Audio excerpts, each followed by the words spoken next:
케빈 워시, 차기 연준 의장 지명. 이 한 줄짜리 뉴스가 나오자마자 전 세계 금 시장이 패닉에 빠졌습니다. 온스당 5,500달러였던 금이 2026년 1월 29일부터 30일까지 하루 만에 4,700달러가 됐어요. 퍼센트로 따지면 14.5%, 역사상 손에 꼽히는 폭락이에요. 근데요, 오늘 제가 하고 싶은 얘기는 이 하루의 이야기가 아니에요. 트럼프가 설계한 8년의 이야기입니다. 2018년 트럼프 1기 시절에 심은 씨앗이 2026년 1월에 폭발한 거거든요. 시진핑이 공들여 쌓은 성을 트럼프가 단 하루 한 방으로 흔들어버린 이야기. 자, 시작해 볼게요. 2018년 3월 22일 트럼프 대통령이 백악관에서 행정명령에 서명합니다. 중국산 수입품에 대규모 관세를 부과한다. 이게 미중 무역 전쟁의 공식적인 시작이었어요. 처음에는 철강에 25%,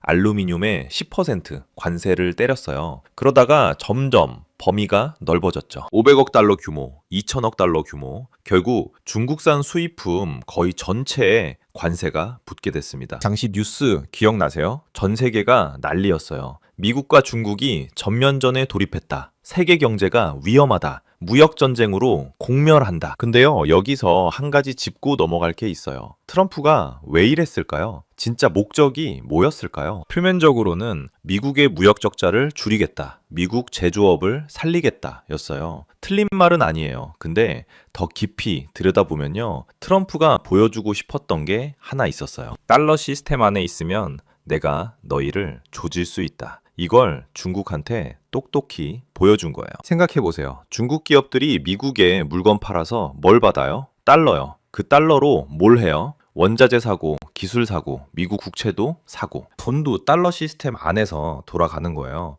근데 미국이 너네 물건 안 살래 하면 달러 수입이 끊기는 거예요. 미국이 너네 기업 제재할래 하면 달러 결제가 막히는 거예요. 중국이 아무리 GDP 세계 2위라고 해도 달러라는 게임판 위에서 노는 한 미국한테 끌려다닐 수밖에 없는 구조였던 거죠. 트럼프는 2018년에 이걸 적나라하게 보여줬습니다. 2019년 5월 트럼프 행정부가 또 한 방을 날립니다. 화웨이를 엔티티 리스트에 올린다. 엔티티 리스트가 뭐냐면요, 쉽게 말해서 미국 기업들아, 이 회사랑 거래하지 마 리스트예요. 화웨이가 갑자기 구글 서비스 못 쓰게 됐죠. 안드로이드 업데이트 못 받게 됐죠. 미국산 반도체 못 사게 됐죠. 전부 이 때문이에요. 이게 단순한 기술 제재가 아니었어요. 금융 더하기 기술 복합 압박이었습니다. 화웨이가 달러로 결제하는 것도 어려워졌고 미국 은행을 통한 거래도 막혔어요. 기술도 못 사고 돈도 못 쓰고 양쪽에서 목을 조인 거예요. 중국 입장에서 이게 얼마나 충격이었겠어요. 우리가 아무리 커도 미국이 마음만 먹으면 이렇게 당할 수 있구나. 이때부터 중국 내부에서 탈달러화 논의가 본격적으로 시작됩니다. 달러 의존도를 줄여야 한다. 독자적인 결제 시스템을 만들어야 한다. 달러 대신 다른 자산을 비축해야 한다. 그 다른 자산의 후보로 떠오른 게 뭐였을까요? 네, 금이었습니다. 근데 아이러니하게도 바로 이 시기에 중국금의 치명적인 약점이 드러납니다. 2020년 6월 킹골드 스캔들이 터졌어요. 킹골드는 중국 후베이 성에 있는 금 가공 회사였는데요. 이 회사가 뭘 했냐면요, 가짜 금괴를 만들었어요. 어떻게 만들었냐고요? 텅스텐이라는 금속 위에 금을 얇게 코팅한 거예요. 텅스텐이 왜 사기에 쓰이냐면요, 밀도가 금과 거의 똑같거든요. 금이 19.3g per 세제곱센티미터이고 텅스텐이 19.25g per 세제곱센티미터이에요. 무게로는 구별이 거의 안 돼요. 겉에 금을 입혀놓으면 전문가가 아닌 이상 눈으로 봐서는 절대 모릅니다. 킹골드가 이 가짜 금괴를 담보로 중국 은행들한테서 대출을 받았어요. 규모가 얼마였는지 아세요? 약 40억 달러. 우리 돈으로 5조 원이 넘어요. 83톤의 금이 가짜였다는 게 밝혀졌을 때 중국 금융계가 발칵 뒤집혔습니다. 이 사건이 국제뉴스에 크게 보도됐어요. 그리고 전 세계 금 시장에 이런 의문이 퍼졌죠. 중국 금 믿을 수 있나? 당시에는 이 스캔들이 그냥 하나의 사기 사건으로 끝나는 것처럼 보였어요. 회사 관계자들 잡아가고 은행들 손실 처리하고 그렇게 마무리되는 듯 했죠. 근데요, 이 사건은 씨앗이었어요. 6년 뒤 2026년에 다시 튀어나올 씨앗. 당시에는 몰랐지만 트럼프 측에서 이 약점을 기억해뒀을 가능성이 높습니다. 2020년 1월 15일 미국과 중국이 1단계 무역 합의에 서명합니다. 중국이 미국산 농산물, 에너지, 공산품 등을 2년간 2천억 달러어치 추가 구매한. 표면적으로는 휴전이었어요. 무역전쟁, 일단 쉬어가자 분위기였죠. 근데 저는 이게 의도적인 숨 돌리기였다고 봐요. 왜? 트럼프 입장에서 생각해보세요. 2020년에 뭐가 있었어요? 대선이요. 코로나도 터졌고 국내적으로 처리할 일이 산더미였어요. 그리고 중국을 너무 막다른 골목으로 몰아붙이면 중국이 진짜로 탈달러에 올인할 수도 있잖아요. 그러면 미국 입장에서도 부담이 커지거든요. 그래서 잠깐 풀어준 거예요. 잠깐 손 돌려. 근데 내가 보고 있어. 중국 입장에서는 이 합의가 승리처럼 보였을 수도 있어요. 미국이 한 발 물러났다 라고요. 근데 그게 아니었어요. 살찌우기 였습니다. 트럼프는 2020년 대선에서 졌지만 4년 뒤에 돌아올 생각을 하고 있었을 거예요. 실제로 2024년에 돌아왔잖아요. 그리고 돌아오자마자 일기 때 뿌려둔 씨앗을 수확하기 시작합니다. 트럼프가 돌아오자마자 뭘 했는지 아세요? 관세 폭탄을 다시 꺼냈어요. 캐나다, 멕시코에 25% 관세, 중국에 10% 추가 관세, 유럽도 예외 없다. 일기 때보다 더 강력하고 더 광범위한 위협이었어요. 근데 중요한 건요, 이번에는 분위기가 달랐습니다. 2018년 무역전쟁 때는 협상의 여지가 있다는 느낌이었거든요. 실제로 2020년에 합의도 했잖아요. 근데 이번엔 진짜다 하는 분위기였어요. 트럼프가 훨씬 더 단호했고 의회도 초당적으로 중국 강경책을 지지하고 있었고 디커플링, 탈동조화이라는 단어가 본격적으로 쓰이기 시작했어요. 중국 입장에서 이게 어떻게 느껴졌겠어요? 2018년에 당한 거, 2019년에 화웨이 잘린 거 전부 기억나는 거예요. 아, 또 시작이구나. 이번에는 더 독하게 오겠구나. 달러 시스템 안에 있으면 또 당한다. 탈달러화 논의가 다시 수면 위로 떠오릅니다. 근데 이번에는 논의 수준이 아니었어요. 실행에 옮기기 시작한 거예요. 중국 인민은행이 움직이기 시작합니다. 금을 사기 시작한 거예요. 그것도 엄청난 규모로. 사실 중국의 금 매수는 2022년 11월부터 시작됐어요. 트럼프가 2024년에 돌아오기 전부터 이미 준비를 하고 있었던 거죠. 왜 그랬을까요? 2022년에 무슨 일이 있었는지 기억나세요?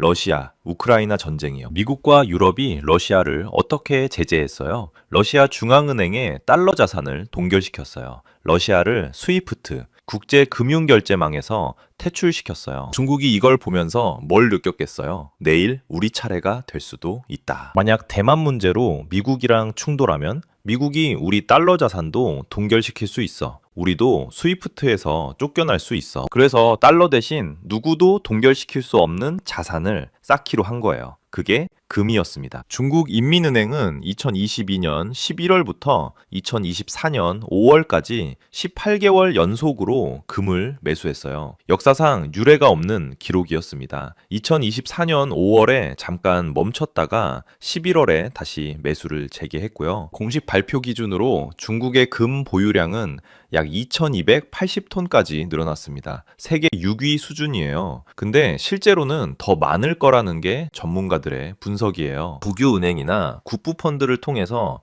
장부에 안 잡히는 금을 따로 사들였을 가능성이 높거든요. 그리고 중국 관영 매체들은 뭐라고 보도했을까요? 중국 금으로 미국 달러 패권에 균열을 내다. 탈달러화의 승리, 위안화 시대가 온다. 국내 여론은 열광했습니다. 우리가 미국에 반격하고 있다. 시진핑 입장에서는 완벽한 그림이었어요. 경제는 어렵지만 우리는 미국에 당하고만 있지 않다는 메시지를 줄 수 있었으니까요. 근데요, 이 모든 걸 지켜보던 사람이 있었어요. 트럼프요. 그리고 트럼프는 뭐라고 했을까요? 아무 말도 안 했어요. 중국이 금을 사모으는 것에 대해 침묵했습니다. 왜? 고기를 살찌우고 있었던 거예요. 2018년에 뿌린 씨앗이 자라는 걸 지켜보고 있었던 겁니다. 2026년 1월 금값이 어디까지 갔는지 아세요? 온스당 5,500달러. 미친 숫자죠. 2023년에 금값이 온스당 2,000달러 정도였거든요. 3년도 안 돼서 거의 2.75배 올랐어요. 왜 이렇게 올랐을까요? 중국에 폭발적인 매수가 있었고요. 러시아, 인도, 터키도 금을 사들였어요. 개인 투자자들도 금 ETF로 미친 듯이 몰렸고요. 시장에는 축제 분위기가 형성됐어요. 금 6,000달러 간다. 10,000달러까지 본다. 이런 전망이 난무했습니다. 중국 입장에서는요, 대박이었어요. 18개월 동안 금을 사모았는데 그 금값이 하루가 다르게 오르는 거잖아요. 평가 이익만 수천억 달러예요. 중국 관영 매체들은 다시 한번 요란하게 보도합니다. 금값 역대 최고, 중국 인민은행의 해안, 탈달러화 전략의 승리. 모든 게 완벽해 보였습니다. 근데요, 바로 이 순간이 함정이 발동하는 시점이었어요. 트럼프가 8년 동안 기다려온 순간이 온 거예요. 2026년 1월 29일, 트럼프가 한 가지 발표를 합니다. 케빈 워시를 차기 연방준비제도 의장으로 지명한다. 이게 전부예요. 금에 대한 말 없었어요. 중국에 대한 언급 없었어요. 그냥 연준 의장 후보 이름 하나 발표했을 뿐이에요. 근데 이 발표가 나오자마자 금 시장이 요동치기 시작했어요. 왜? 케빈 워시가 누군지부터 설명드려야겠네요. 케빈 워시는 원래 매파, 금리 인상을 선호하는 사람으로 알려져 있었어요. 근데 최근 몇 년 사이에 비둘기파로 전향했다는 평가가 많습니다. 금리 인하에도 열려 있다는 거죠. 그래서 금리를 내리고 싶은 트럼프 대통령이 지명했다라는 얘기가 있습니다. 여기서 여러분 헷갈리실 수 있어요. 금리 인하면 달러 약세 아냐? 달러 약세면 금값 오르는 거 아냐? 교과서적으로는 그래요. 근데 이번엔 상황이 달랐습니다. 핵심은 어떤 상황에서 금리를 인하하느냐예요. 경제 불안한데 금리 인하하면 금 가격이 올라요. 안전자산을 찾는 거죠. 반면 경제 호황인데 금리 인하하면 금 가격은 떨어집니다. 케빈 워시 지명이 시장에 어떤 신호를 줬냐면요. 미국 경제 잘 나가고 있어. 근데 금리도 내릴 수 있어. 이걸 시장이 어떻게 해석했겠어요? 미국 경제 좋다? 달러 자산 안전하네? 금리도 내린다? 대출 싸지고 투자하기 좋네. 그러면 주식 사지, 부동산 사지. 왜 금을 사? 금의 존재 이유가 사라진 거예요. 금이라는 자산은요, 본질적으로 불안할 때 찾는 피난처거든요. 경제 좋고 투자 환경 좋으면 금 들고 있을 이유가 없어요. 금은 이자도 안 주고 배당도 안 주잖아요. 시장이 이걸 읽는데 몇 분도 안 걸렸어요. 그리고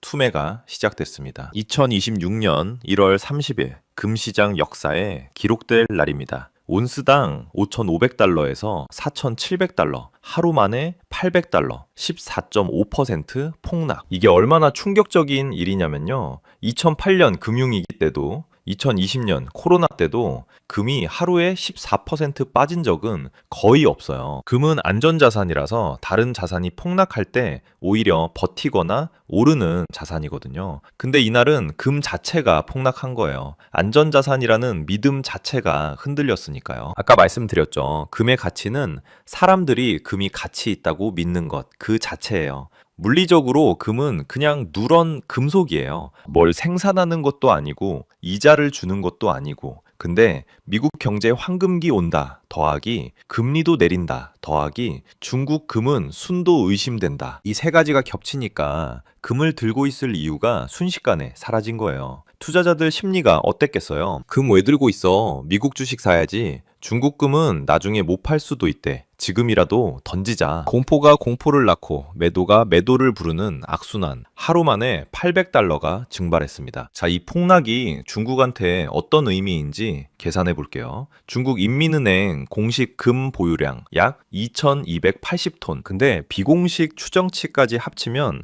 3,000톤에서 4,000톤일 수도 있어요. 보수적으로 3,000톤으로 계산해 볼게요. 3,000톤은 약 9,600만 온스, 온스당 800달러 하락, 9,600만 곱하기 800은 768억 달러, 한화로 100조 원 이상입니다. 하루 만에 100조 원이 증발한 거예요. 근데 진짜 문제는 이게 아니에요. 중국이 이 손실을 만회하려면 금을 팔아야 하는데 첫째, 순도 의심 때문에 일부 시장에서 거래가 안 돼요. 둘째, 중국이 금 던진다는 소문 퍼지면 가격이 더 떨어져요. 팔 수도 없고 들고 있자니 가치는 떨어지고. 2018년 무역 전쟁 때 달러 시스템에 갇혔던 중국이 이번엔 금 시장에서 갇힌 거예요. 어디로 도망가도 트럼프 손이 닿는다는 걸 보여준 셈이죠. 자, 여기서 한 발짝 물러서서 전체 그림을 한번 볼게요. 제가 타임라인을 쭉 정리해 드릴 테니까 따라와 보세요. 2018년 트럼프 1기 때 무슨 일이 있었죠? 무역 전쟁 터뜨렸어요. 화웨이 제재했어요.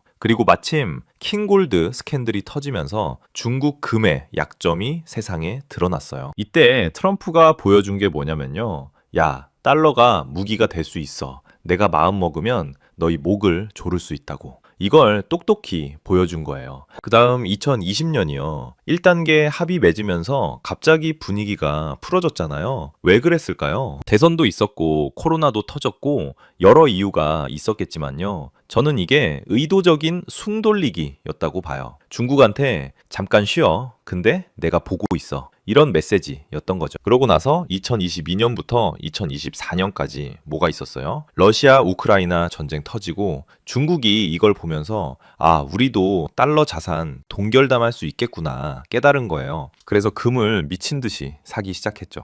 근데 이 기간 동안 트럼프가 뭐라고 했어요? 아무 말도 안 했어요. 왜요? 살찌우고 있었던 거예요. 중국이 금을 많이 사면 살수록 나중에 금값 떨어졌을 때 타격이 더 크잖아요. 그러니까 그래, 사라, 더 사라, 많이 사라 하면서 지켜본 거죠. 2025년에 트럼프 2기가 시작됐어요. 돌아오자마자 뭘 했어요? 관세 폭탄. 다시 꺼냈죠. 중국은 더 불안해졌고 금 매수를 가속화했어요. 그리고 2026년 1월 딱 터졌습니다. 순도 의심 이슈가 먼저 깔리고 케빈 워시 지명이 나오고 금값이 하루 만에 14.5% 폭락했어요. 이게 뭐예요? 8년짜리 체스 게임이에요. 2018년에 첫 수를 뒀고 2026년에 체크메이트를 한 거예요. 근데요, 여기서 진짜 무서운 게 뭔지 아세요? 트럼프가 금을 직접 공격한 적이 한 번도 없다는 거예요. 생각해 보세요. 미국이 보유한 금 팔겠다 이런 말 했어요? 안 했어요. 금 거래에 규제 걸겠다 이런 말 했어요? 안 했어요. 중국 금 가짜다 이런 말 했어요? 직접은 안 했어요. 그냥 뭘 했냐면요. 연준 의장 한 명 지명했어요. 케빈 워시 차기 연준 의장으로 지명합니다. 이게 전부예요. 근데 시장이 알아서 해석한 거예요. 아, 미국 경제 좋아지겠네? 금리도 내릴 수 있겠네. 그러면 금 들고 있을 이유가 없네. 이렇게 읽어버린 거죠. 그리고 알아서 패닉에 빠지고 알아서 금을 던졌어요. 이게 뭐냐면요. 직접 손에 피 안 묻히고 시장이 알아서 움직이게 만드는 거예요. 비유를 하나 해드릴게요. 싸움할 때 직접 주먹 휘두르는 건 하수예요. 진짜 고수는 뭐냐면요. 상대방이 알아서 넘어지게 만드는 거예요. 내가 손 하나 안 대도 저쪽이 스스로 무너지게끔 판을 짜는 사람. 그게 고수죠. 트럼프가 딱 그걸 한 거예요. 8년 동안 판을 짜고 마지막에 말 하나 움직였더니 상대방이 알아서 쓰러진 거예요. 자, 오늘 이야기를 마무리해 볼게요. 2026년 2월 2일, 그러니까 오늘 기준으로요. 금 시장은 아직 충격에서 벗어나지 못한 상태예요. 오늘이 일요일이라 시장이 쉬고 있거든요. 근데 내일 월요일에 개장하면 어떻게 될지는 솔직히 아무도 몰라요. 금값이 더 떨어질 수도 있어요. 아니면 너무 빠졌다, 저점 매수 기회다 하면서 반등할 수도 있고요.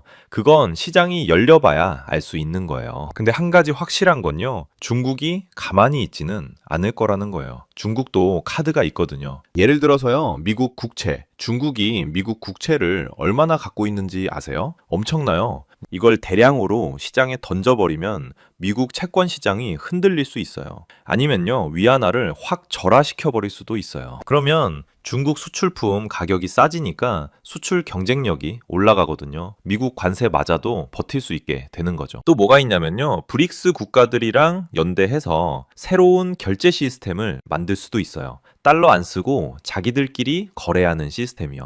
실제로 이런 논의가 진행 중이에요. 그러니까요, 이번 일로 중국이 완전히 진 건 아니에요. 한 대 맞은 건 맞지만 게임이 끝난 건 아니라는 거죠. 이 경제 전쟁에서 누가 최종 승자가 될지는요, 솔직히 저도 몰라요.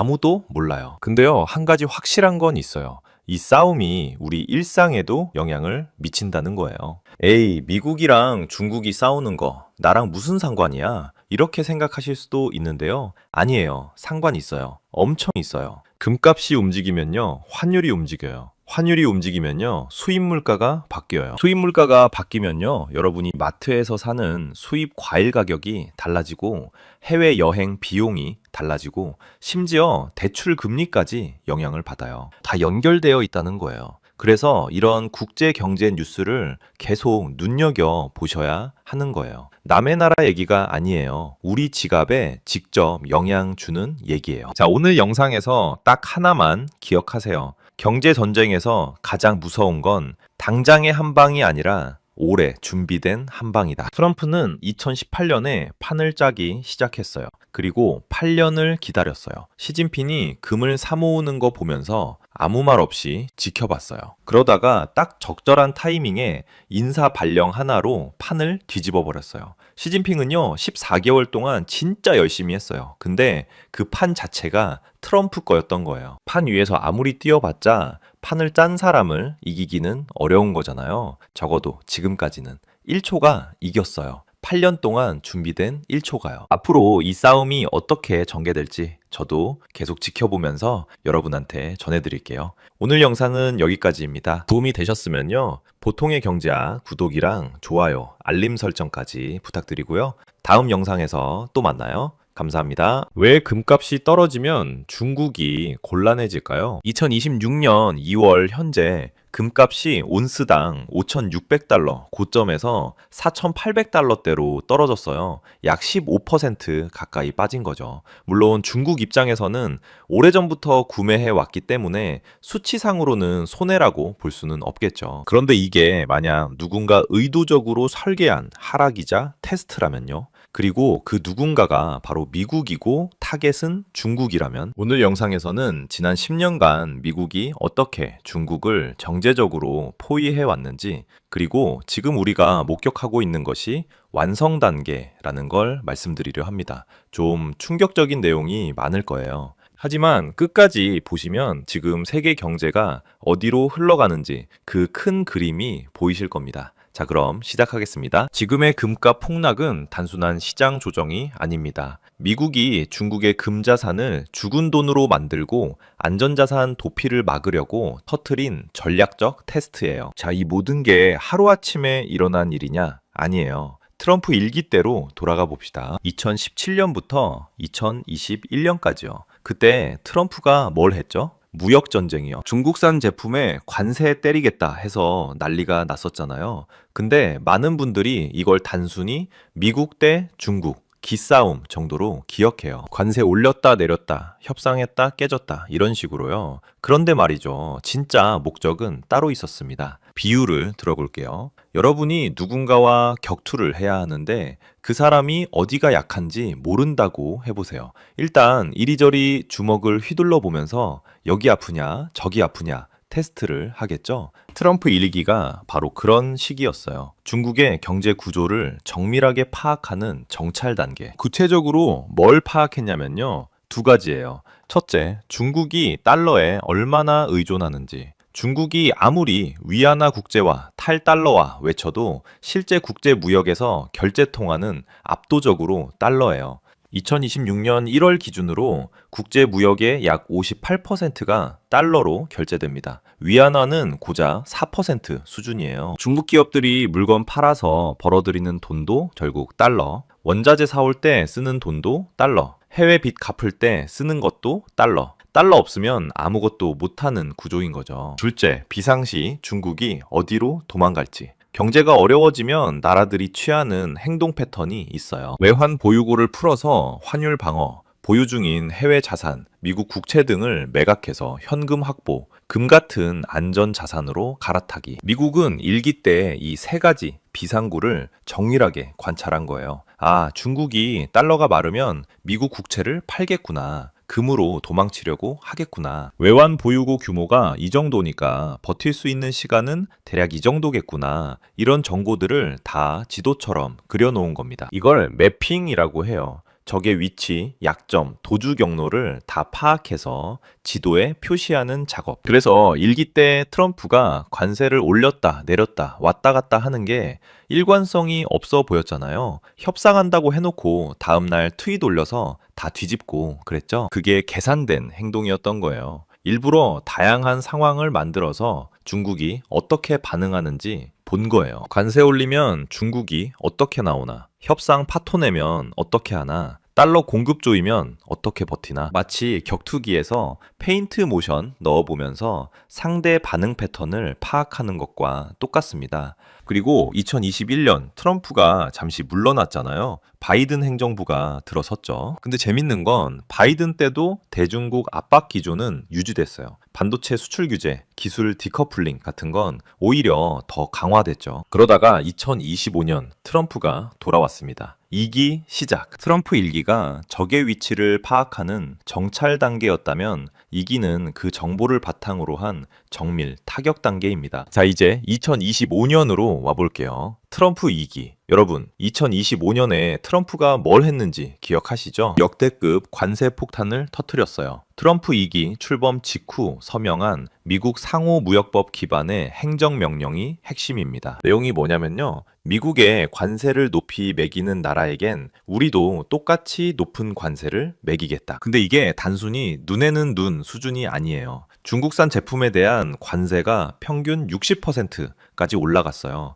일부 품목은 100%를 넘기기도 했고요. 60% 관세가 어느 정도냐면요. 중국에서 100달러짜리 물건을 만들어서 미국에 팔면 미국 항구에 도착하는 순간 60달러가 관세로 붙어서 160달러가 되는 거예요. 중국 제품 경쟁력이 싹 사라지는 거죠. 결과가 뭐겠어요? 중국 기업들이 미국에 물건 못 팔게 됐습니다. 팔아봐야 손해니까요. 근데 여기서 중요한 게 뭐냐면요. 물건을 못 판다는 건 달러를 못 번다는 뜻이에요. 앞에서 말씀드렸잖아요. 국제 무역의 58%가 달러로 결제된다고. 중국 기업이 미국에 수출해서 받는 돈이 달러란 말이에요. 그 달러 파이프라인을 막아버린 겁니다. 비유를 들어볼게요. 여러분이 월급을 받아서 생활한다고 해보세요. 근데 갑자기 회사가 내일부터 월급 60% 깎을게요 라고 하면 어떻게 됩니까? 당장은 저축해놓은 돈으로 버티겠죠? 그런데 그 저축도 바닥나면 다른 데서 돈을 구해와야 해요. 부동산 팔든가 주식 팔든가 금 팔든가. 중국이 바로 이 상황에 몰린 겁니다. 대미 수출로 들어오던 달러가 쪼그라들었어요.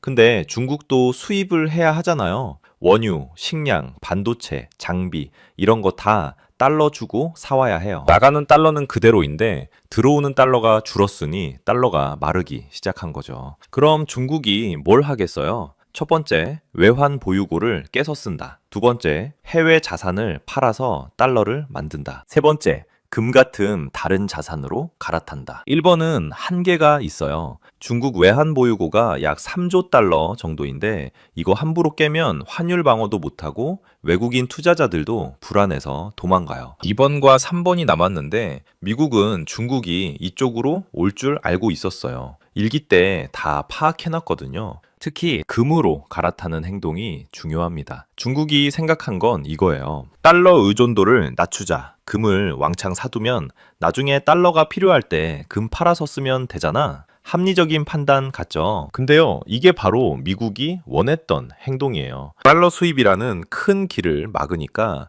중국은 자연스럽게 금이라는 골목으로 들어갔어요. 금으로 자산 분산하면 안전하겠지 하면서요. 근데 그 골목이 막다른 길이라는 걸 중국은 모르고 있었던 겁니다. 중국이 2023년부터 본격화한 금 사재기가 결과적으로 미국의 관세 폭탄이라는 그물에 걸려든 꼴이 된 겁니다. 자, 여기까지 왔으면 중국이 선택지가 별로 없어요. 달러는 안 들어오고 금은 쌓아뒀는데 어제 하루 만에 15%가 날라갔고 급한 불을 꺼야 하는데 돈이 없는 상황. 그럼 중국이 마지막으로 뽑을 수 있는 카드가 뭘까요? 바로 미국 국채 투매입니다. 잠깐, 미국 국채가 뭔지부터 설명드릴게요. 국채라는 건 정부가 발행하는 빚 문서예요. 나 정부인데 돈 좀 빌려줘. 나중에 이자 붙여서 갚을게. 이런 약속, 어음인 거죠. 미국 국채는 전 세계에서 가장 안전한 자산으로 통해요. 왜? 미국이 망하진 않을 거니까요. 최소한 우리가 살아있는 동안은요. 그래서 전 세계의 나라들이 외환 보유고에 미국 국채를 쌓아둡니다. 금 다음으로 안전한 자산이니까요. 중국은 이 미국 국채를 얼마나 가지고 있을까요? 2026년 1월 기준으로 약 7,590억 달러어치를 보유하고 있습니다. 어마어마하죠. 2013년에는 1.3조 달러가 넘었는데 계속 줄이고 있긴 해요. 그래도 여전히 일본 다음으로 미국 국채를 많이 가진 나라예요. 근데 이걸 무기로 쓸 수 있어요. 어떻게? 야, 미국, 나 이 국채 다 팔아버릴 거야. 이러면 무슨 일이 벌어지냐면요. 시장에 미국 국채가 왕창 풀리겠죠. 공급이 늘어나면 가격이 떨어져요. 채권 가격이 떨어지면 금리가 올라갑니다. 미국 금리가 갑자기 급등하면 무슨 일이 벌어지냐? 미국 기업들 대출이자가 폭등, 부동산 시장 패닉, 주식 시장 폭락, 달러 신뢰도 하락 등 경제에 대혼란이 오는 거죠. 그래서 중국이 미국 국채를 투매하겠다고 위협하면 미국이 긴장할 수밖에 없어요. 일종의 금융 핵폭탄인 셈이에요. 2025년 하반기 실제로 중국이 이 카드를 꺼내 들었습니다. 미국의 관세 압박에 밀린 중국이 보복 조치로 미국 국채를 대량 매각하기 시작한 거예요. 한 달에 200에서 300억 달러씩 팔아치우기 시작했죠. 전 세계 금융시장이 공포에 떨었습니다. 미국 망하는 거 아니야? 달러 패권 끝나는 거 아니야? 채권 시장 붕괴하면 대공황 오는 거 아니야? 뉴스에서는 연일 미국 경제 위기설을 떠들었고 비관론자들은 이제 달러 시대 끝났다고 난리였어요. 근데요, 결과가 어땠을까요? 아무 일도 안 일어났어요. 정확히 말하면 미국이 원하는 대로 흘러갔어요. 왜 그랬을까요? 중국이 던지는 국채는 미국에게 있어서 오히려 부채 탕감의 기회가 됐습니다. 중국이 미국 국채를 던지면 누군가 그걸 사줘야 합니다. 안 그러면 가격이 폭락하고 금리가 폭등하니까요. 근데 미국은 이걸 이미 준비해 뒀어요. 1기 때 중국이 비상시에는 국채를 팔 거다라는 걸 파악했잖아요. 그래서 2기 들어서자마자 흡수 시스템을 가동한 겁니다. 첫 번째 흡수원이 스테이블 코인이고 2025년에 미국에서 중요한 법안이 통과됐어요. 스테이블 액트와 지니어스 액트라고 불리는 스테이블 코인 관련 법안이에요. 스테이블 코인이 뭔지 모르시는 분들을 위해 설명드릴게요. 암호화폐 있죠? 비트코인, 이더리움 같은 거요. 이거 가격이 왔다 갔다 미친 듯이 변동하잖아요. 그래서 일상생활에서 쓰기가 어려워요. 오늘 커피 한 잔 사면 0.001 비트코인인데 내일은 0.0015 비트코인이 될 수도 있으니까요. 그래서 나온 게 스테이블 코인이에요. 달러의 가치를 고정시킨 암호화폐입니다. 1코인은 1달러가 되도록 설계한 거죠. 대표적인 게 테더, USDT, USDC 같은 거예요. 근데 이 스테이블 코인이 달러 가치를 유지하려면 담보가 필요해요. 우리 코인은 진짜 달러 가치가 있어요 라는 걸 증명하려면 실제 달러나 달러 자산을 보유해야 하거든요. 그래서 스테이블 코인 회사들이 뭘 사들일까요? 미국 국채요. 2026년 1월 기준으로 약 5천억 달러 규모로 성장한 스테이블 코인 시장이 중국의 투매 물량을 스펀지처럼 빨아들이고 있고 이 돈 상당 부분이 미국 국채에 들어가 있어요. 테더 하나만 해도 미국 국채 보유량이 1,200억 달러가 넘습니다. 웬만한 나라보다 많아요. 미국이 이 스테이블 코인을 제도화한 이유가 뭘까요? 스테이블 코인 회사들이 미국 국채를 의무적으로 사도록 만든 거예요. 스테이블 액트 내용을 보면 스테이블 코인 발행자들은 준비금의 일정 비율을 미국 국채나 현금으로 보유해야 해요. 그래야 발행 허가가 나와요. 이게 무슨 뜻이냐면요. 전 세계에서 스테이블 코인을 쓰면 쓸수록 미국 국채 수요가 자동으로 늘어나는 구조를 만든 거예요. 중국이 국채를 던지면 스테이블 코인 회사들이 주워 담아요. 자동 흡수 시스템인 거죠. 두 번째 흡수원은 동맹국들이에요. 미국이 동맹국들한테 넌지시 말한 거예요. 야, 중국이 국채 팔 거야. 너네 좀 사줘라. 나중에 내가 잘해줄게. 일본, 한국, 대만, 유럽 국가들 이 나라들이 자국 금융기관을 통해 미국 국채를 매입했습니다. 일본만 해도 미국 국채 보유량이 1.1조 달러가 넘어요. 중국보다 많습니다. 세 번째 흡수원은 연준입니다. 최후의 카드는 연준이에요. 연준이 뭐냐면 미국의 중앙은행이에요. 돈을 찍어내는 곳이죠. 연준이 우리가 국채 살게요 하면 시장에 풀린 국채를 무한정 흡수할 수 있어요. 왜? 달러를 찍어내서 사면 되니까요. 물론 이러면 인플레이션 위험이 있지만 그건 나중 문제고 당장 급한 불을 끄는 데는 효과적이에요. 그리고 여기서 워시노믹스의 저금리 정책이 연결됩니다. 연준이 금리를 낮추면 뭐가 좋냐면요. 첫 번째, 국채 가격이 올라요. 금리랑 채권 가격은 반대로 움직입니다. 두 번째, 국채 이자 부담이 줄어요. 세 번째, 중국이 국채 던져도 시장 충격이 완화돼요. 약달러 더하기 저금리는 국채 시장 안정화. 이 공식이 딱 맞아 떨어지는 거예요. 중국이 2025년 한 해 동안 미국 국채를 한 1,200억 달러 정도 팔았는데 금리가 약간 출렁이긴 했지만 폭등은 없었어요. 스테이블 코인 자금 더하기 동맹국 매수 더하기 연준의 저금리 정책 이 세 가지가 중국발 투매 물량을 고스란히 흡수해버린 거예요. 비유하자면요. 중국이 받아라 하고 돌을 던졌는데 미국이 거대한 그물을 치고 기다리고 있었던 거예요. 돌이 그물에 폭신하게 받아지니까 아무 피해가 없는 거죠. 더 웃긴 건 뭐냐면요. 미국 입장에서 중국이 국채를 팔아주면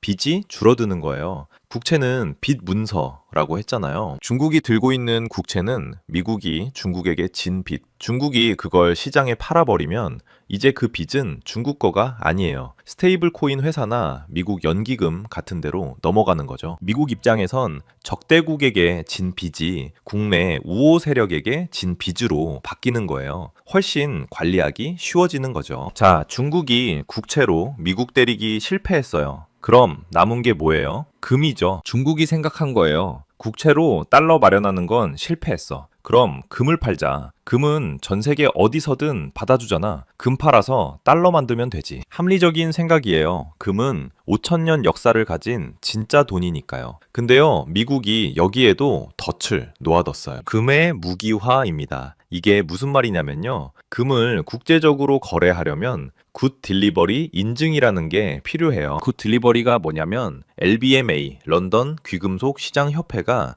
이 금괴는 진짜 순도 높은 금이에요. 국제 거래해도 돼요. 라고 인증해 주는 거예요. 일종의 품질 보증서죠. 이 인증이 없으면 국제금 시장에서 거래가 안 돼요. 아무도 안 받아줘요. 진짜 금인지 가짜 금인지 어떻게 알아? 인증서 가져와. 이런 식인 거죠. 그런데 2025년 말에 중요한 일이 벌어졌어요. 미국 재무부와 LBMA가 협의해서 특정 국가발 금에 대해 굿 딜리버리 인증을 제한하는 조치가 나왔습니다. 공식적인 이유는 자금 세탁 방지, 제재 회피 방지 같은 거예요. 러시아산 금이 이미 이 조치로 막혀 있었고요. 2026년 1월부터 시행된 정년소 투명성 로드맵은 사실상 중국산 금의 출처를 현미경으로 들여다보겠다는 겁니다. 인증이 취소되면 금은 실물은 남지만 유동성이 사라집니다. 국제시장에서 제값을 못 받는 C급 잡금이 되어버리는 거죠. 중국산 금도 슬슬 겨냥당하기 시작한 거예요. 아직 완전히 막힌 건 아니에요. 하지만 언제든 막을 수 있는 법적 근거가 이미 마련됐다는 게 중요합니다. 트럼프 행정부가 중국산 금은 국제 표준에서 제외한다는 행정명령을 내릴 수 있는 토대가 만들어진 거예요. 1기 때 법적 근거를 닫고 2기 때 필요하면 도장을 찍으면 되는 구조. 이게 발동되면 어떻게 되냐면요. 중국이 가지고 있는 금 4,000에서 5,000톤이 그냥 돌덩이가 됩니다. 금이지만 팔 수 없으니까요. 국제시장에서 거래가 안 되니까요. 아까 비유 기억나시죠? 10억짜리 아파트 가지고 있는데 아무도 안 사주는 상황. 그게 바로 이거예요. 중국이 나 금 있어 5,000톤이나 있다고 해도 세계가 그래서요? 우리가 왜 사요? 인증도 안 되는데 라고 하면 끝인 거예요. 자, 여기서 금값 폭락이 다시 연결됩니다. 하루 만에 15% 폭락. 이게 단순히 시장이 출렁인 것이 아니에요. 미국이 중국에게 보내는 메시지입니다. 너희가 금으로 도망치려고 우리가 금 가격도 조절할 수 있어. 금 팔아서 달러 마련하려고 그 금 우리 맘대로 휴지 조각 만들 수 있어. 중국이 4,000톤 금을 가지고 있든 5천 톤을 가지고 있든 미국이 금 시장을 흔들어 버리면 그 가치가 하루아침에 증발할 수 있다는 걸 보여준 거예요. 최악의 시나리오는요, 달러가 말라서 급한데 국채 팔려고 하니 미국이 다 흡수해 버려서 효과 없고, 금 팔려고 하니 가격이 폭락하고 국제 시장에서 안 받아주고 그냥 앉아서 말라 죽는 거예요. 자, 이제 전체 그림을 한번 정리해 볼게요. 1단계 트럼프 1기 정찰. 무역전쟁이라는 이름 아래 중국의 급소를 파악했어요. 달러 의존도가 얼마나 되는지, 위기 때 어디로 도망가는지, 버틸 체력은 얼마나 되는지 적의 지도를 그린 시기입니다. 2단계 바이든 시기. 장전 반도체 규제로 기술 줄을 끊고 스테이블 코인 법안으로 국채 흡수 시스템을 만들었어요. 총알을 장전하는 시기였죠. 3단계 트럼프 2기. 발사 초고관세로 달러 유입을 막고 국채 투매는 흡수해버렸고 어제 금값 폭락으로 마지막 퇴로까지 차단했습니다. 결과요, 2026년 2월 2일 현재 중국의 상황을 보면요,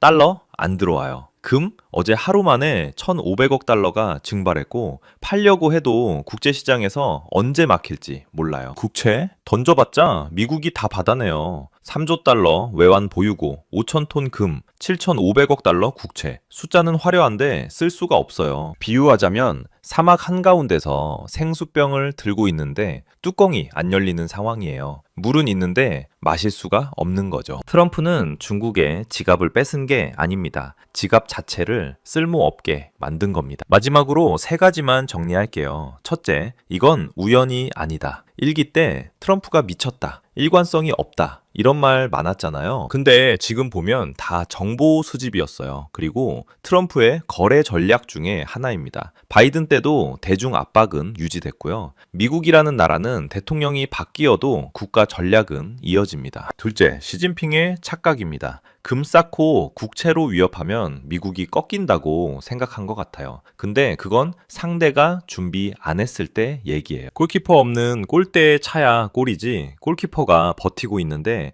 아무리 세게 차도 소용없어요. 어제 금값 폭락은 미국이 너희 패 다 알아 라고 선언한 겁니다. 셋째, 우리한테 주는 교훈이요. 개미들이 평단가를 논할 때 거인들은 체제를 바꾼다. 금이 떨어지든 국채가 출렁이든 개별 자산만 보면 안 돼요. 그 뒤에서 누가, 왜, 무슨 게임을 하고 있는지를 봐야 합니다. 세상이 어떻게 돌아가는지 아는 사람은 위기에서 기회를 찾아요. 모르는 사람은 파도에 휩쓸리고요. 오늘 영상 여기까지입니다. 금값 15% 폭락. 단순히 시장이 출렁였네 하고 넘기지 마세요. 거대한 체스판에서 중요한 한 수가 두어진 거예요. 도움이 됐다면 보통의 경제학 좋아요, 구독 부탁드리고요.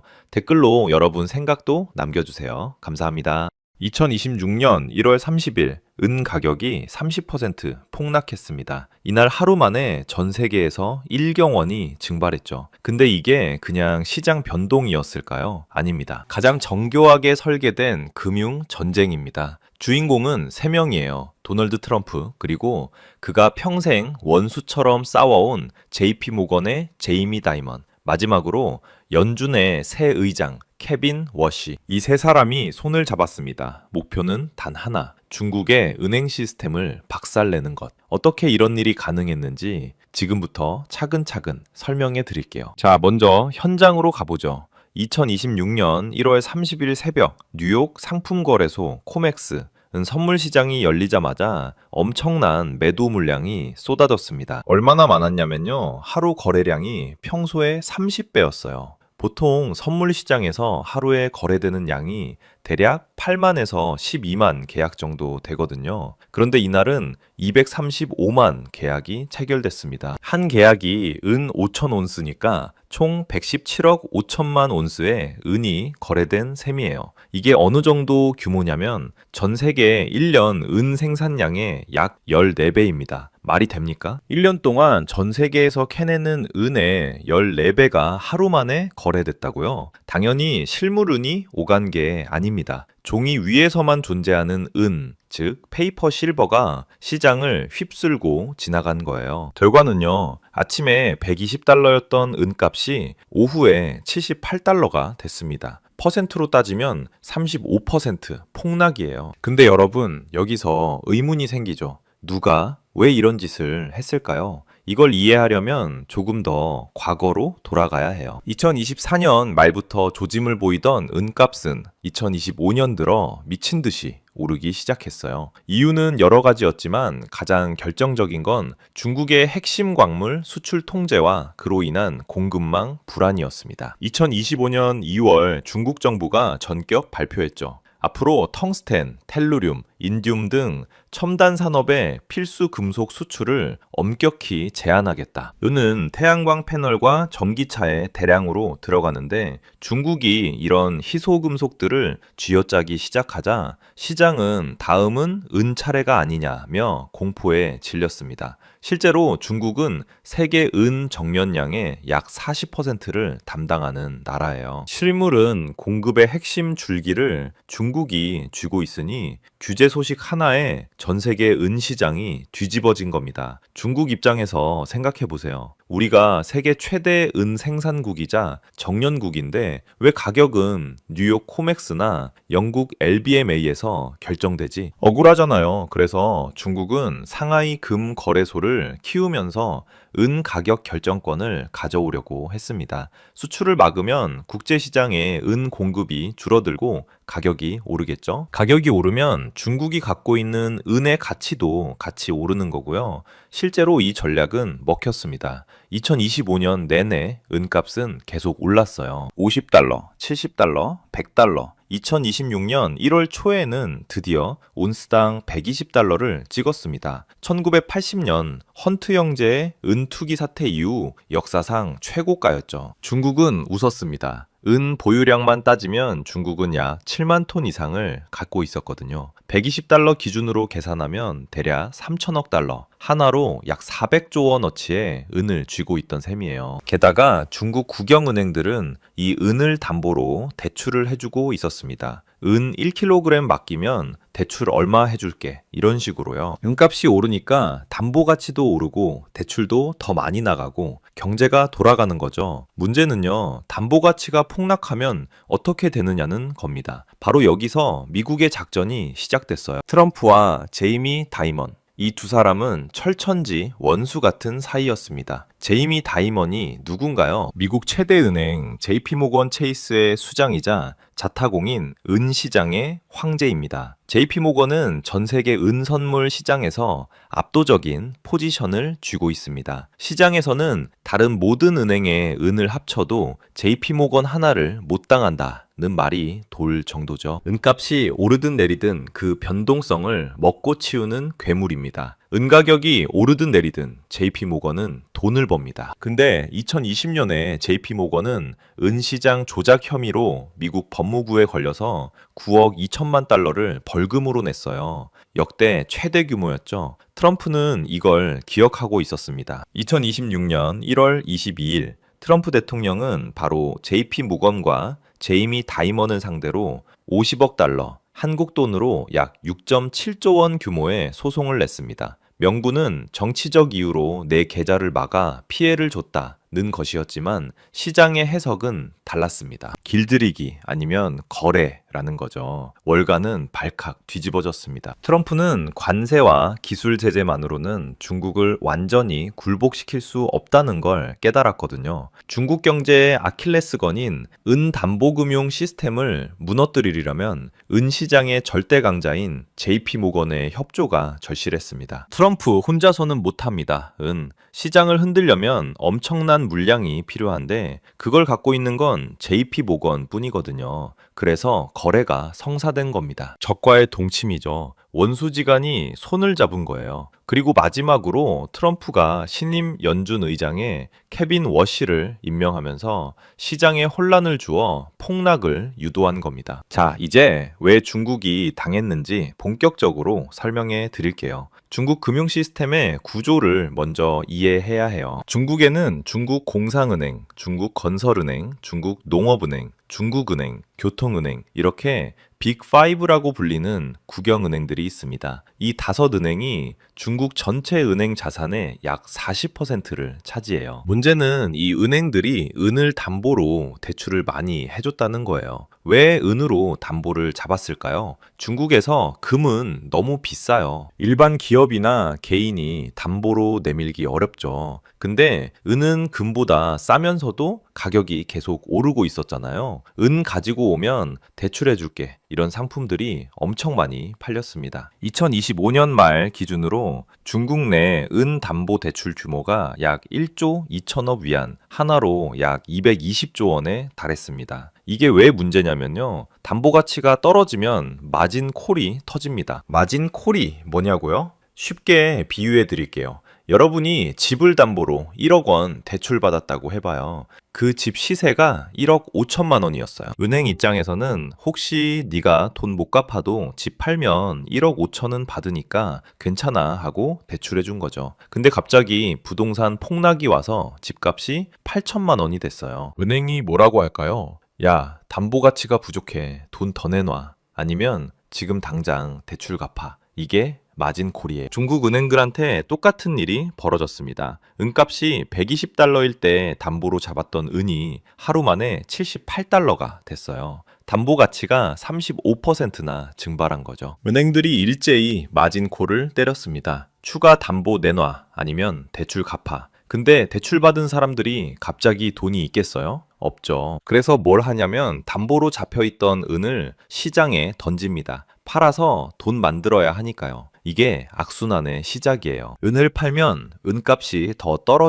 떨어지면 또 마진콜이 터지고 또 은을 팔고 죽음의 나선입니다. 상하이 금거래소에서 2026년 1월 30일 하루 동안 거래된 은 물량이 평소의 23배였어요. 모두가 팔려고 아우성이었죠. 문제는 사려는 사람이 없었다는 거예요. 미국에서 JP모건이 미친 듯이 은을 던지는데 중국에서도 던지기 시작했으니까요. 사려는 쪽이 없고 팔려는 쪽만 있으면 가격은 바닥을 모르고 떨어집니다. 자, 여기서 핵심적인 걸 짚고 넘어갈게요.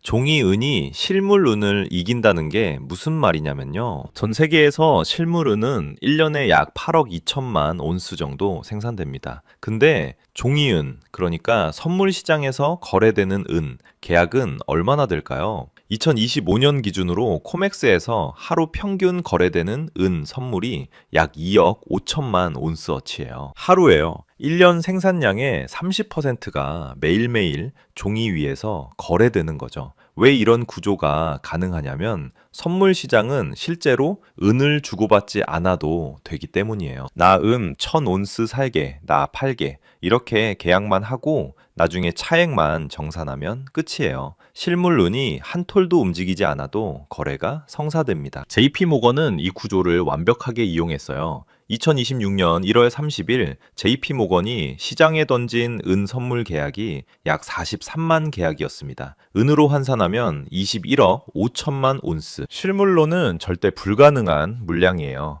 전 세계 은 재고를 다 합쳐도 이 정도 안 됩니다. 하지만 종이 위에서는 가능하죠. JP모건이 이렇게 어마어마한 물량을 던지면 시장 참여자들은 뭐라고 생각할까요? 뭔가 크게 터지나 보다. 나도 팔아야겠다. 공포가 전염되는 거예요. 이걸 숏 어택이라고 합니다. 공매도 물량으로 가격을 폭락시키는 전술이에요. JP모건 혼자서 이 작전을 수행할 수 있었던 이유가 있어요. JP모건은 코맥스에서 클리어링 멤버 자격을 갖고 있습니다. 일반 투자자들은 선물 거래하려면 중개사를 통해야 하는데 JP모건은 직접 거래소에서 거래할 수 있어요. 게다가 자기 자본 거래도 가능하고요. 남의 돈이 아니라 은행 자체 자금으로 베팅할 수 있다는 뜻이에요. 규모도 어마어마하죠. JP모건의 2025년 말 기준 총 자산이 약 4.6조 달러, 한국 돈으로 6,200조 원입니다. 이런 괴물 같은 자본력으로 은 시장을 덮치면 시장은 속수무책이에요. 실물 은은 중국에 많습니다. 하지만 가격 결정권은 뉴욕에 있어요. 이게 중국의 아킬레스건이었어요. 아무리 은을 많이 가지고 있어도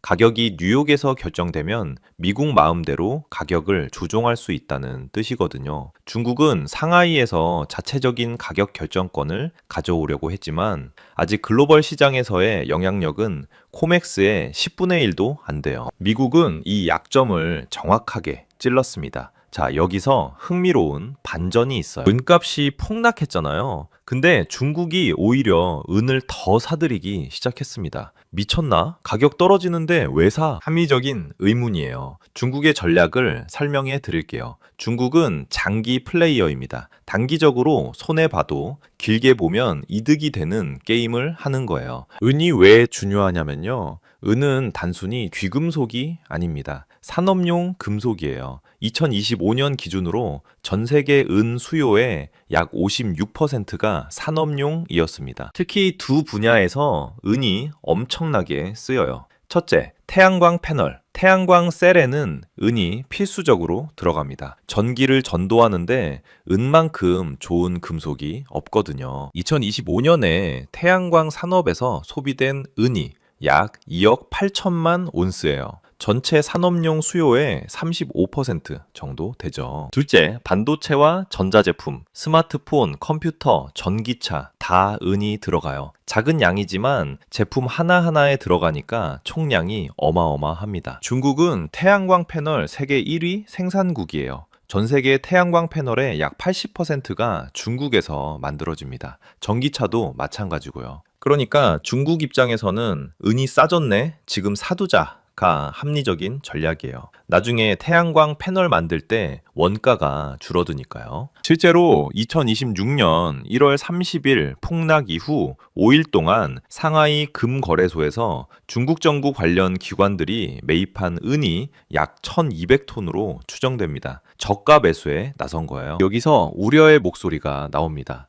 중국이 은 패권을 완전히 가져가는 거 아니야? 맞아요. 일리 있는 걱정이에요. 중국이 은을 이렇게 많이 확보하면 나중에 태양광과 전기차 시장에서 원가 경쟁력이 어마어마해지거든요. 미국과 유럽이 아무리 우리도 태양광 하겠다 해도 원자재 확보에서 밀리면 경쟁이 안 돼요. 그래서 트럼프 진영에서는 두 번째 작전을 준비하고 있었습니다. 트럼프의 머릿속을 들여다볼게요. 중국이 은을 싸게 사 모은다? 좋아, 마음껏 사라. 근데 그 은으로 만든 패널이나 배터리를 미국 땅에서 단 하나도 못 판다. 이게 가두리 양식 전략입니다. 가두리 양식이 뭔지 아시죠? 물고기를 바다 한복판에 가둬놓고 키우는 거예요. 물고기는 먹이도 먹고 살도 찌지만 나갈 수가 없어요. 트럼프는 중국을 이 가두리 안에 가두려는 겁니다. 구체적으로 어떻게요? 관세입니다. 2026년 2월 1일 트럼프 행정부는 중국산 태양광 패널에 대한 관세를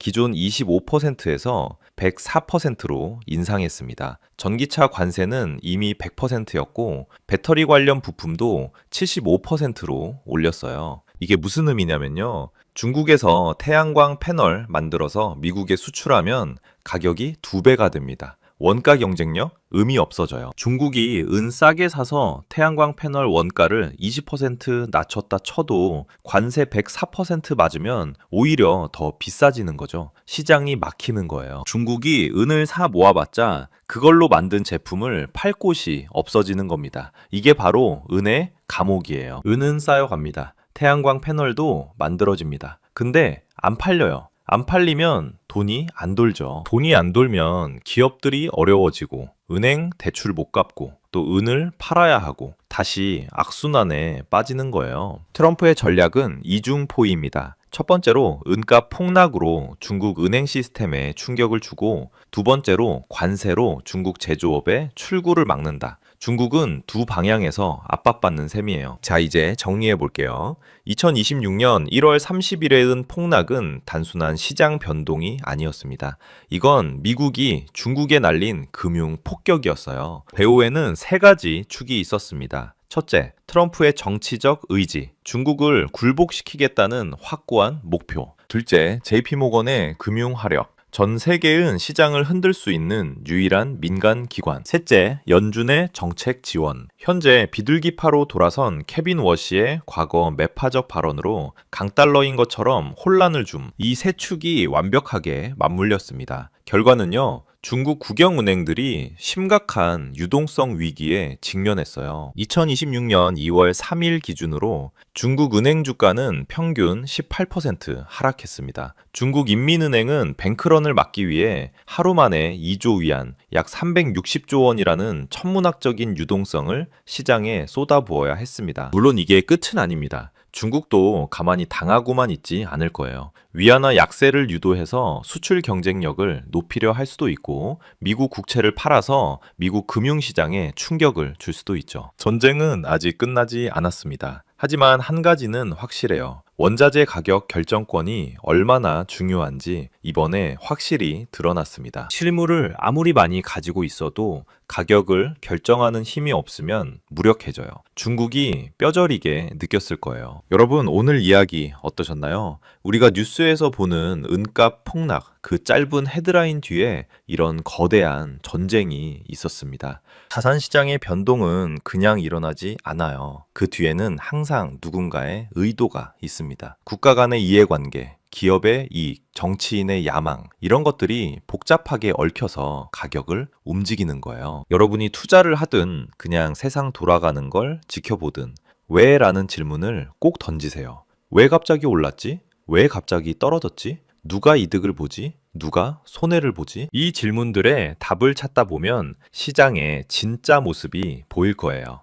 오늘 영상이 도움이 되셨다면 보통의 경제학, 좋아요와 구독 부탁드립니다. 다음에도 여러분이 몰랐던 경제의 숨겨진 이면을 가져올게요. 그럼 다음 영상에서 만나요. 비트코인 10억 간다! 이번엔 진짜 다르다! 라고 얼마 전까지만 해도 말했는데, 그런데 지금은요, 분위기가 완전히 뒤집어졌어요. 공포와 패닉이 시장을 지배하고 있습니다. 대체 무슨 일이 벌어진 걸까요? 오늘 영상에서는 이번 비트코인 폭락의 진짜 원인을 파헤쳐 볼 겁니다. 표면적으로 보이는 것들 말고 그 이면에 숨어 있는 거대한 힘의 움직임까지요. 끝까지 보시면 여러분이 앞으로 어떻게 대응해야 하는지 명확한 방향이 잡히실 거예요. 자, 그럼 시작해 볼까요? 2026년 2월 현재 비트코인 가격이 급락했습니다. 한때 20만 달러를 바라보던 비트코인이 7만 달러로 내려앉았어요. 하나로 치면 1억 5천만 원 하던 게 1억 원 초반대로 뚝 떨어진 거죠. 이게 얼마나 충격적인 일이냐면요.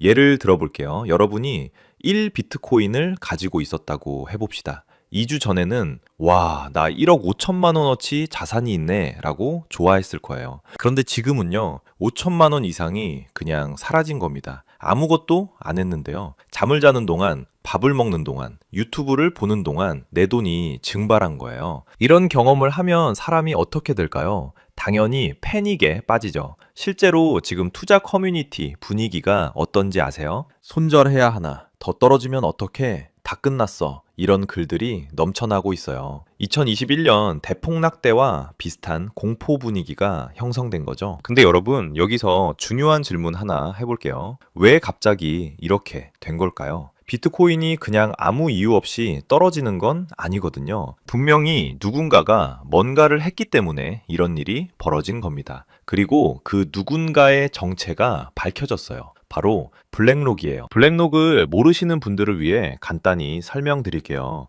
이 회사는 전 세계에서 가장 큰 자산운용사입니다. 운용 자산 규모가 얼마인지 아세요? 무려 10조 달러가 넘어요. 하나로 환산하면 약 1경 4천조 원입니다. 이게 얼마나 큰 돈이냐면 대한민국 1년 GDP가 약 1.7조 달러 정도 되거든요. 블랙록이 운영하는 돈은 한국 GDP의 6배가 넘는 거예요. 상상이 안 되죠? 쉽게 비유하자면 블랙록은 금융세계의 공룡입니다. 아니, 공룡도 모자라요. 고질라라고 해야 맞을 것 같아요. 이 고질라가 움직이면 주변이 다 흔들려요. 그냥 걸어 다니기만 해도 지진이 나는 거죠. 그런데 이 고질라가 뭘 했냐면요. 1월 말 실제로 블랙록의 비트코인 현물 ETF인 아이빗에서 수억 달러 규모의 순 유출했다는 소식이 전해졌습니다.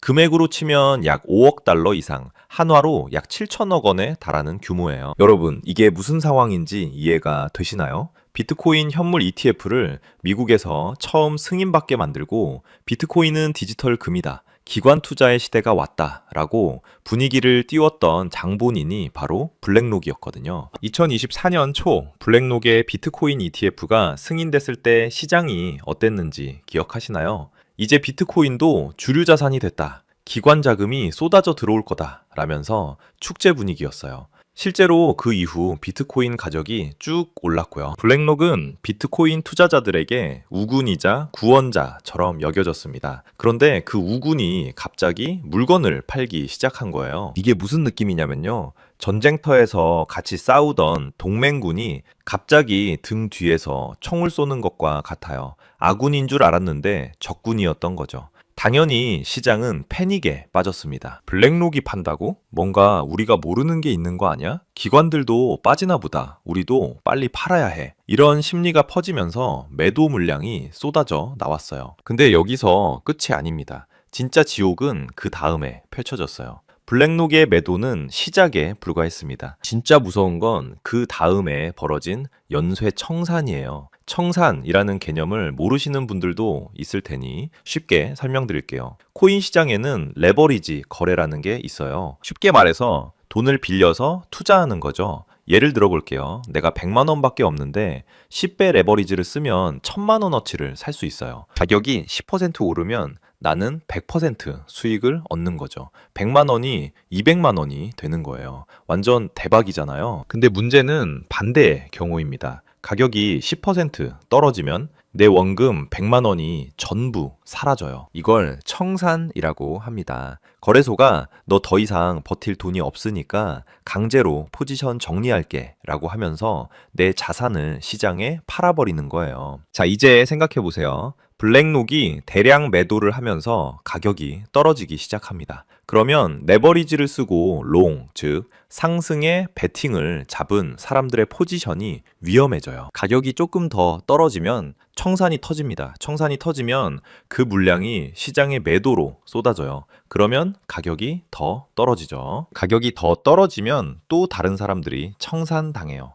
이게 바로 도미노 효과입니다. 도미노 알죠? 하나 넘어지면 그 다음 것도 넘어지고 그 다음 것도 넘어지고 결국 전부 다 쓰러지는 거예요. 이번에 2월 1일에 터진 청산 규모가 얼마인지 아세요? 단 24시간 동안 발생한 총 청산액이 약 25억 6천만 달러, 한화 약 3조 5천억 원에 달합니다. 3조 5천억 원어치의 매물이 한꺼번에 쏟아졌다고 생각해 보세요. 가격이 안 떨어질 수가 없죠. 이런 현상을 전문 용어로 롱 스퀴즈라고 합니다. 쉽게 설명하자면요. 레몬을 짜는 것과 같아요. 레몬을 손으로 꽉 쥐면 즙이 쫙 나오잖아요. 시장이 하락하면서 롱 포지션을 잡은 투자자들을 꽉 쥐어 짜니까 그들의 자산이 강제로 시장에 쏟아지는 거예요. 그리고 이 쏟아진 물량이 가격을 더 떨어뜨리고 또 다른 사람들을 쥐어 짜고 악순환의 연속이죠. 이게 바로 며칠 사이에 비트코인이 급락한 메커니즘입니다. 단순히 사람들이 팔아서 떨어졌다가 아니에요. 구조적으로 폭락할 수밖에 없는 상황이 만들어진 거죠. 자, 여기서 또 하나의 결정타가 날아옵니다. 비트코인을 지지하는 사람들이 항상 하는 말이 있어요. 비트코인은 디지털 금이다. 무슨 뜻이냐면요. 전쟁이 나거나 경제 위기가 오면 사람들이 금을 사잖아요. 안전하니까요. 비트코인도 그런 안전 자산이라는 거예요. 세상이 어떻게 되든 비트코인은 버틴다. 중앙은행이 돈을 마구 찍어내도 비트코인은 희소하니까 가치가 보존된다. 이런 논리였죠. 근데요, 이번에 그 논리가 산산조각 났습니다. 2025년 말부터 중동 지역의 지정학적 긴장이 심해졌어요. 이스라엘과 주변국 간의 갈등이 고조되면서 군사적 충돌 가능성이 높아진 거죠. 이런 상황에서 진짜 안전자산은 어떻게 움직일까요? 금 가격을 보세요. 올랐습니다. 사람들이 불안하니까 금을 사는 거예요. 달러 가격을 보세요. 올랐습니다. 세계가 불안하면 기축 통화인 달러로 도망가거든요. 그럼 비트코인은요? 폭락했습니다. 안전자산이면 같이 올라야 하는 거 아닌가요? 근데 정반대로 움직인 거예요. 이게 무슨 뜻일까요? 시장은 비트코인을 안전자산으로 보지 않는다는 겁니다. 실제로 비트코인 가격 움직임을 보면 나스닥 지수와 거의 비슷하게 움직여요. 나스닥이 오르면 비트코인도 오르고 나스닥이 떨어지면 비트코인도 떨어져요. 이게 뭘 의미하냐면요. 시장은 비트코인을 테슬라 주식이나 엔비디아 주식처럼 본다는 거예요. 위험자산, 즉 경기가 좋을 때 사고 불안할 때 파는 자산으로 취급하는 거죠. 비유를 해볼게요. 여러분이 배를 타고 바다 한가운데 있는데 폭풍이 온다고 해봅시다. 구명조끼를 입어야 하잖아요. 근데 비트코인이라는 구명조끼가 실제로는 납덩이였던 거예요. 이거 입으면 안전해 라고 해서 입었더니 폭풍이 오니까 오히려 몸이 가라앉는 거죠. 이번 폭락으로 디지털 금이라는 내러티브는 크게 흔들렸습니다. 물론 장기적으로는 다시 그 지위를 획득할 수도 있어요. 하지만 적어도 지금 이 순간 시장은 비트코인을 금이 아닌 고위험 투자 자산으로 분류하고 있다는 걸 명확히 보여줬습니다. 여기에 악재가 한 개 더 겹칩니다. 바로 미국 연준의 새 의장 이야기예요. 연준을 모르시는 분들을 위해 설명드릴게요. 연준은 미국의 중앙은행이에요. 쉽게 말해서 돈을 찍어내고 금리를 결정하는 곳이죠. 그리고 미국 경제는 전 세계에 영향을 미치기 때문에 연준의 결정은 지구상 모든 금융시장에 영향을 줍니다. 그런데 최근 아주 중요한 뉴스가 있었어요. 트럼프 대통령이 차기 연준 의장 후보로 케빈 워시를 지명했다는 소식입니다. 케빈 워시가 누구냐고요? 이 사람 이력이 좀 특이해요. 그는 2006년부터 2011년까지 연준 이사를 지낸 인물이에요. 2008년 금융위기 때 연준에 있었던 사람이죠. 그리고 그때 그의 별명이 뭐였냐면요. 매파 중에 매파였습니다. 매파가 뭐냐고요? 쉽게 설명드릴게요. 연준에는 크게 두 부류가 있어요. 매파는 금리를 높게 유지하려는 사람들이에요. 매가 날카롭잖아요. 인플레이션을 잡기 위해 시장의 돈줄을 조이겠다는 강경한 태도를 매에 비유하는 거예요. 비둘기파는 금리를 낮추려는 사람들이고요. 비둘기처럼 부드럽게 시장에 돈을 풀어서 경기를 살리자는 입장이죠. 케빈 워시는 과거에 확실한 매파였어요. 금리 올려야 한다. 돈 풀면 안 된다. 이런 입장이었죠. 근데요, 여기서 반전이 있습니다. 최근 그의 발언들을 보면요, 과거와 사뭇 달라졌어요. 경제 상황에 따라 유연하게 대응해야 한다. 금리 정책은 데이터를 보고 판단해야 한다. 이런 식으로 톤이 확 바뀐 거예요. 과거의 강경한 매파에서 비둘기파 쪽으로 선회했다는 분석이 나오고 있습니다. 자, 이게 왜 중요하냐면요. 시장이 지금 가장 원하는 게 뭘까요? 바로 금리 인하예요. 금리가 높으면 은행에 돈을 넣어두기만 해도 이자가 많이 붙어요. 굳이 위험한 투자를 할 이유가 없죠. 그래서 비트코인 같은 위험 자산에서 돈이 빠져요. 반대로 금리가 낮아지면 은행에 넣어봤자 이자가 얼마 안 돼요. 그러면 사람들이 에이 차라리 투자해서 더 벌어야지 라면서 주식이나 코인에 돈을 넣기 시작하죠. 만약 케빈 워시가 정말 비둘기파로 돌아섰다면, 그리고 그가 연준 의장이 된다면 금리 인하 기대감이 다시 살아날 수 있어요. 그러면 비트코인에는 호재가 될 수 있죠. 근데요, 문제는 이게 아직 확실하지 않다는 거예요. 일단 케빈 워시가 지명됐을 뿐 아직 취임한 게 아니에요. 상원 인준 절차도 남아있고요. 그리고 더 중요한 건 그가 정말 비둘기파로 완전히 돌아섰는지 확신할 수 없다는 거예요. 정치인들 있잖아요. 선거 때는 이 말 하다가 당선되면 딴소리 하는 경우 많죠. 연준 의장도 비슷해요. 후보 시절 발언과 실제 정책이 다를 수 있거든요. 특히 케빈 워시는 트럼프 대통령이 지명한 인물이에요. 트럼프는 뭘 원하냐면요. 금리를 낮춰서 경기를 부양하고 싶어 해요. 그래서 비둘기파 성향의 의장을 원하는 거죠. 근데 연준 의장이 되면 대통령 눈치만 볼 수는 없어요. 인플레이션이 다시 튀면 금리를 올려야 할 수도 있거든요. 결국 지금 시장은 엄청난 불확실성 속에 있는 겁니다. 케빈 워시가 진짜 비둘기파인가? 불확실. 그가 연준 의장으로 확정될 것인가? 불확실. 취임하면 실제로 금리를 내릴 것인가? 불확실. 이 불확실성이 시장을 짓누르고 있어요. 여러분이 회사에 다니는데 새 사장이 온다고 해요. 근데 그 사장이 어떤 사람인지 잘 모르겠어요. 예전에는 직원들 엄청 갈궜다는 소문이 있는데 최근에는 직원 복지 늘리겠다라고 말했대요. 어떤 기분이겠어요? 불안하죠. 좋아질 수도 있고 나빠질 수도 있으니까요. 이럴 때 사람들은 어떻게 하냐면 일단 몸을 사리면서 지켜봐요. 지금 비트코인 시장이 딱 그 상황이에요. 새 연준 의장이 어떤 정책을 펼지 모르니까 큰 돈이 선뜻 들어오질 않는 거예요. 그리고 불확실할 때 사람들은 어디로 가냐면요. 안전한 곳으로 가요. 달러로요. 실제로 달러 가치가 최근 강세를 보이고 있어요. 불확실성이 높으니까 사람들이 일단 달러를 쥐고 기다리는 거죠. 달러 가치가 오르면 비트코인은 왜 떨어지냐고요? 비트코인의 가격은 달러로 표시되잖아요. 1BTC는 7만 달러, USD 이런 식으로요. 근데 달러 자체의 가치가 올라가면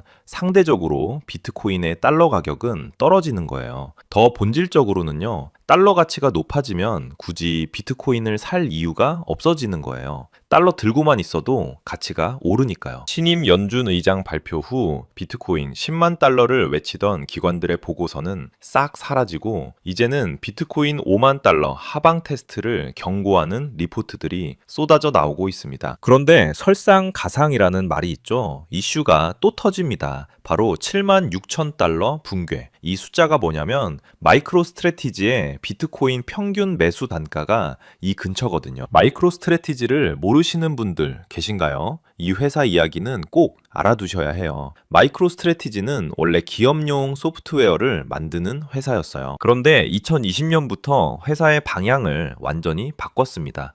회사 현금은 물론이고 빚까지 내서 비트코인을 사모으기 시작한 거예요. 이 회사의 CEO인 마이클 세일러는 비트코인의 광적인 신봉자예요. 그의 유명한 말이 있죠. 비트코인은 디지털 에너지다. 인류 역사상 가장 위대한 자산이다. 이 사람은 진짜 비트코인에 올인한 거예요. 본인 재산의 대부분도 비트코인이고 회사 자산도 비트코인이에요. 현재 마이크로 스트래티지가 보유한 비트코인 수량이 얼마인지 아세요? 약 71만 개 이상입니다.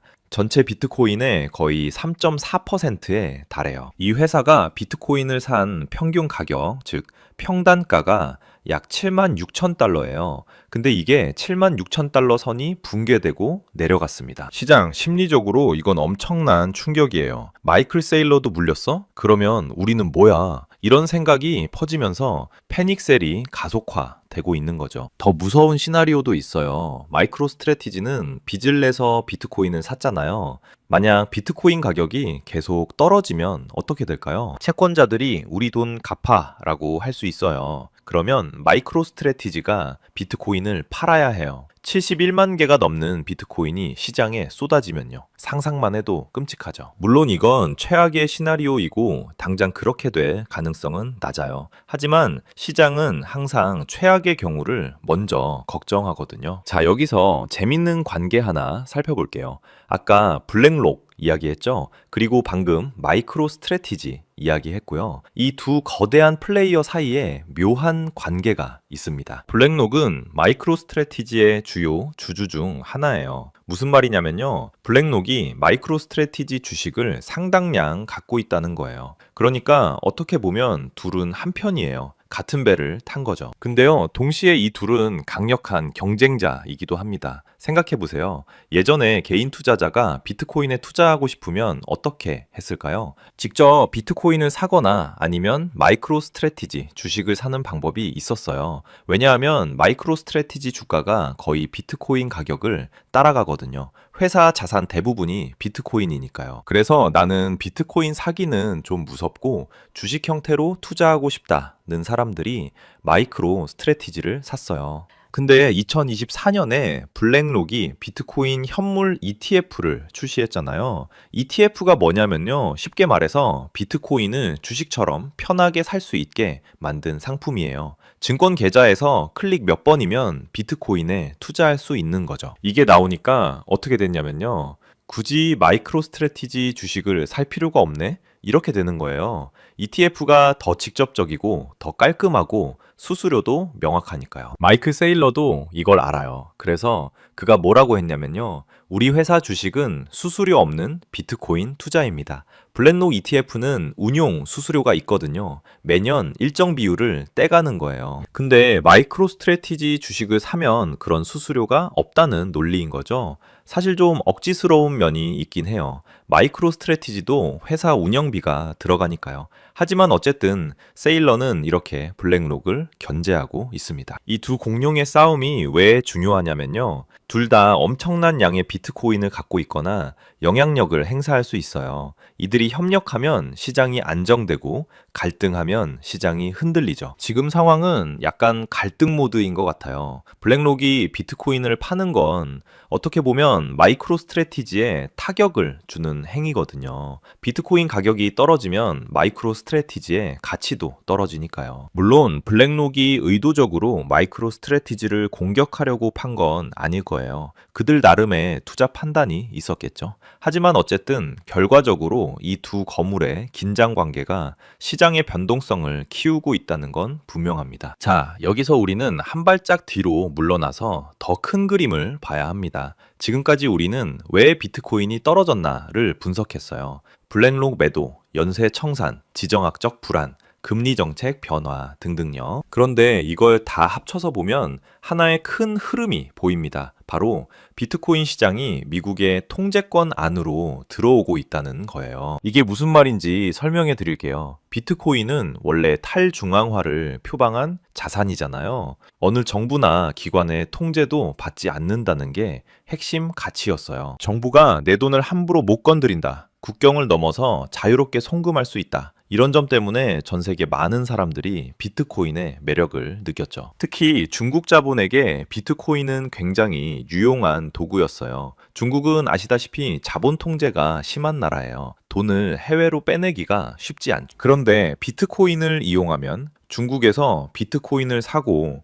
그걸 해외에서 팔면 자금을 옮길 수 있거든요. 이른바 자산 도피 수단으로 비트코인이 활용됐던 거예요. 근데 지금 상황을 보세요. 비트코인 시장에서 가장 큰 영향력을 가진 플레이어가 누구예요? 블랙록이요. 미국 회사죠. 비트코인 현물 ETF는 어디서 승인됐나요? 비트코인을 가장 많이 보유한 상장 기업은요. 마이크로 스트래티지요. 역시 미국 회사죠. 거기에 트럼프 대통령은 뭐라고 했냐면요. 미국을 암호화폐의 수도로 만들겠다. 이러면서 친코인 정책을 펴고 있어요. 이 모든 걸 종합하면요. 비트코인 시장이 점점 미국 중심으로 재편되고 있다는 걸 알 수 있어요. 그럼 이게 중국에는 어떤 영향을 미칠까요? 블랙록 같은 미국 거대 자본이 시장을 흔들면서 주도권을 잡으면요. 비트코인의 가격 변동성이 커져요. 그러면 자산 도피 수단으로 쓰기가 어려워지죠. 값이 널뛰기 하는 자산에 돈을 묻어두기엔 너무 위험하니까요. 게다가 미국이 코인 시장을 제도권 안으로 끌어들이면서 규제도 강화되고 있어요. 누가 얼마를 어디서 샀는지 다 추적이 되기 시작하는 거죠. 이게 바로 제가 말씀드리는 의도치 않은 중국 압박 효과입니다. 미국이 직접 중국 비트코인으로 자본 도피하지 마라고 말한 건 아니에요. 하지만 미국 주도의 시장 재편이 결과적으로 중국의 테러를 막는 효과를 내고 있는 거죠. 큰 그림에서 보면요. 이번 비트코인 하락은 단순한 가격 조정이 아닐 수 있어요. 새로운 질서가 만들어지는 과정에서의 진통일 수 있다는 거예요. 예전에 비트코인 시장은 개인, 채굴업자, 아시아 자본 등이 뒤섞인 정글이었어요. 규칙도 없고 강자가 약자를 잡아먹는 곳이었죠. 근데 지금은 그 정글에 미국이라는 새 주인이 들어와서 울타리를 치고 있는 중이에요. 이제부터 여기는 내 땅이야. 내 규칙대로 해. 라면서요. 이 과정에서 기존 플레이어들이 흔들리고 가격이 출렁이는 건 어쩔 수 없는 거예요. 자, 오늘 내용 정리해 볼게요. 비트코인이 급락한 이유. 첫 번째, 블랙록의 대규모 매도로 시장 심리가 무너졌어요. 두 번째, 레버리지 청산이 연쇄적으로 터지면서 하락을 가속화했고요. 세 번째, 지정학적 불안에서 비트코인은 안전자산이 아닌 위험자산으로 취급받았어요. 다섯 번째, 마이크로 스트래티지 평단가가 심리적 지지선으로 작용하면서 공포가 가중됐습니다. 그리고 더 큰 그림에서 보면요. 이건 단순한 조정이 아니라 미국 중심의 코인 시장 재편 과정일 수 있어요. 새로운 질서가 만들어지는 중이고 그 과정에서의 진통이 지금 우리가 보는 폭락인 거죠. 우리의 대응 전략은 첫 번째, 섣부른 물타기 금지, 7만 달러 초반 지지 여부를 먼저 확인하세요. 두 번째, 현금 비중 유지, 좋은 기회를 잡으려면 총알이 있어야 해요. 세 번째, 관망도 전략, 판이 정리될 때까지 기다려도 늦지 않아요. 마지막으로 이 말씀 드리고 싶어요. 시장은 죽지 않습니다. 2014년 마운트곡스 해킹, 2017년 ICO 버블 붕괴, 2020년 코로나 폭락, 2022년 테라루나 사태와 FTX 파산. 비트코인은 수많은 위기를 겪었지만 그때마다 다시 일어났어요. 이번에도 마찬가지일 거예요. 다만 달라진 게 있어요. 예전에는 개인과 개인, 채굴업자들의 놀이터였다면요. 이제는 블랙록, 피델리티 같은 월스트리트 거물들이 판을 장악하고 있어요. 시장의 주인이 바뀌고 있는 중입니다. 이게 좋은 건지 나쁜 건지는 판단하기 어려워요. 제도권 편입은 대중화와 안정성을 가져올 수도 있지만 동시에 탈중앙화라는 비트코인의 본래 정신이 희석될 수도 있으니까요. 어쨌든 우리 개인 투자자들이 할 수 있는 건요. 이 변화를 인정하고 적응하는 것입니다. 새로운 규칙을 이해하고 새로운 판에 맞는 전략을 세우는 거예요. 흥분하지 마세요. 공포에 휩쓸리지 마세요. 냉정하게 지켜보고 준비하고 때가 되면 움직이는 거예요. 그게 이 변동성 큰 시장에서 살아남는 유일한 방법입니다. 오늘 영상은 여기까지예요. 도움이 되셨다면 보통의 경제학, 좋아요, 구독 부탁드리고요. 궁금한 점이나 하고 싶은 말씀 있으시면 댓글로 남겨주세요. 다음에 또 유익한 내용으로 찾아올게요. 감사합니다.